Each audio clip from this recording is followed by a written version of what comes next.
It wasn't long ago I was telling someone, it's the summertime because Bahia grass is all over the darn place. I'm going to have to revise my thinking because do you realize that media days are kicking off this week for college football? Now, not all the conferences are. The Big 12 specifically gets going this week, but it is that time of year to start thinking about the round ball, to start thinking about the excitement of college football. And here, we're going to tell you all about it. Yes, this week in Frisco, Texas, the Big 12 gets going as they're getting together. On Tuesday, you've got Southern schools like Baylor and UCF, as well as Houston, Oklahoma State, and a very powerful Texas Tech Red Raider team gathering for day one of the Big 12 Media Days. And on Wednesday, Southern schools there include TCU and West Virginia. The Big 12 still trying to knock on that door and play for a national championship. I don't know. I guess TCU was in the Big 12 the other year when they got trounced by Georgia, but they're almost at that level. But honestly, the SEC is not at that level based on the fact that the Big Ten is champions of the college football national championship for 4 or 5 years in a row. I mean, I've lost count. Kudos to the Big Ten. ACC gets together next week in Uptown Charlotte as they will gather at the Hilton Charlotte. And on that opening day on July 15th, the FSU Seminoles, as well as the runners-up of last year's college football season, the Hurricanes, will be joined by Dave Doran and NC State and UVA Coach Elliott with a resurgent Virginia team last year that was oh so close to winning the ACC. On the second day of ACC Media Days, as you can see there, you got Clemson and Dabo Swinney, which opens the season at the other Death Valley this year. Georgia Tech, as well as Louisville, and new coach James Franklin at Virginia Tech is going to be among the day two at ACC Media Days. Fun fact for you, I was at the first day of SEC Media Days some 20 years ago when James Franklin came for his very first year as SEC coach at Vanderbilt. And the interesting thing was I was set up on Radio Row there in Birmingham, and James Franklin actually came to SEC Media Days a day before. I've never seen that. And he was walking around because nobody really knew who he was. He went into the shopping mall and hung out, and it was like, that's the new Vanderbilt coach. Wow. I guess he's taking in the sights because he won't be coaching long if you're at Vanderbilt. Well, we were wrong. He turned around Vanderbilt, did a great job, got hired at Penn State. Things went pretty well for him until the very end. And now he's in Blacksburg looking to turn things around for the maroon and orange there of VT. On the final day of ACC Media Days, you've got the defending ACC champ Duke Blue Devils there, as well as Coach Belichick. I wonder if he's going to bring his favorite. I better hold off on that. You know where I'm going. UNC's on there on the final day, as well as SMU and Wake Forest. That's what's happening in the ACC. Now you are probably wondering what's going on with that SEC conference. Well, they're getting together, believe it or not, in Tampa this year. To my knowledge, the first time ever, July 20th through 23rd. That's 2 weeks away. They'll be gathered at the JW Marriott. On opening day, new coach Will Stein will be at the mic.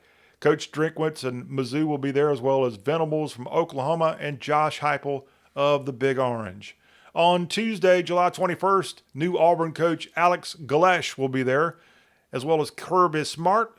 Shane Beamer, who's got a pretty hot seat in Columbia, he's going to be at the mic on day two. And Clark Lee of VU. On the third day, Kalen DeBoer, he led his team to the college football playoff last season, and he's going to be at the mic, as well as new Florida coach Jon Rawl and Pete Golding, who had a nice playoff run last year. He is 2-1 in college football playoff games there at Vaught-Hemingway Stadium this year, Pete Golding.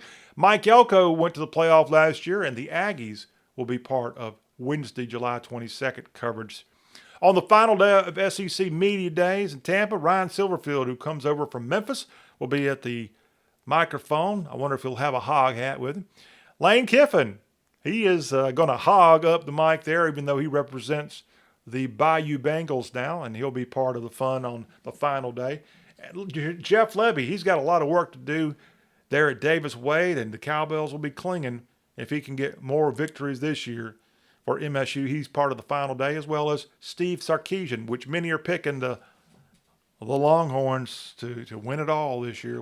We'll see. That's what's going on. Now, if you have not been paying a whole lot of attention to college football here this summer, it hasn't been the most excitement going on except for the Texas Tech quarterback drama and the Lane Kiffin drama.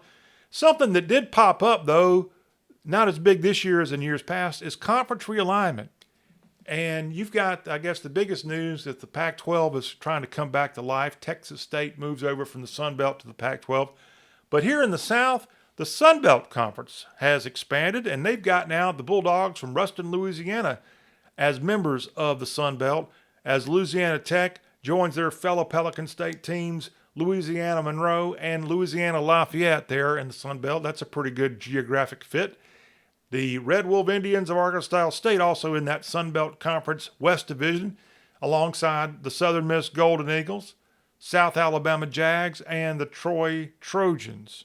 All that's now Sun Belt West, and then you've got the Sun Belt East. They're trying to be the old SEC, it looks like.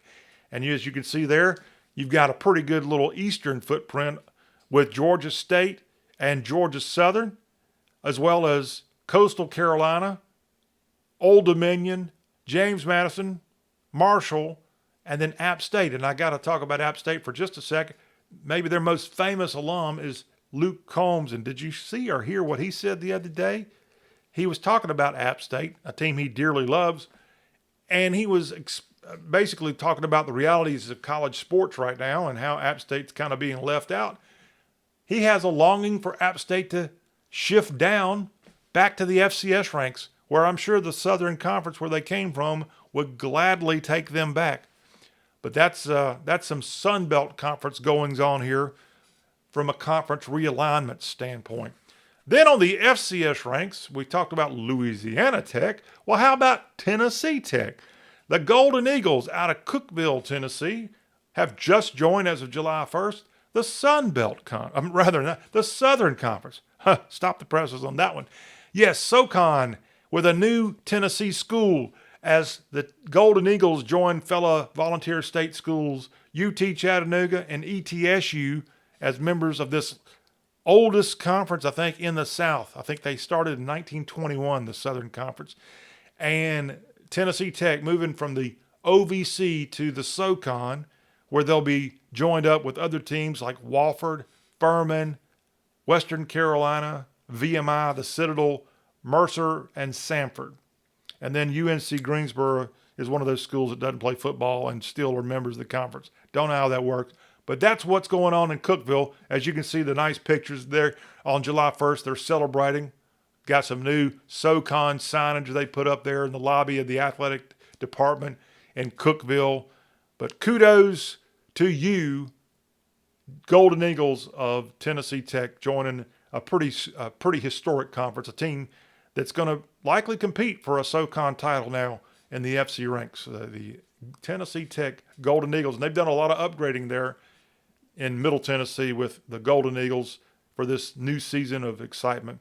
So check it out. Again, college football kicks off late August, but with the coaching goings on with media days starting this week, with conference realignment and more, if you like college football, that's something we cover on the Yall Show.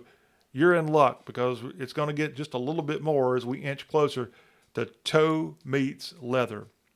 Don't forget, like, share, subscribe. This is the Yall Show. We'll catch you later.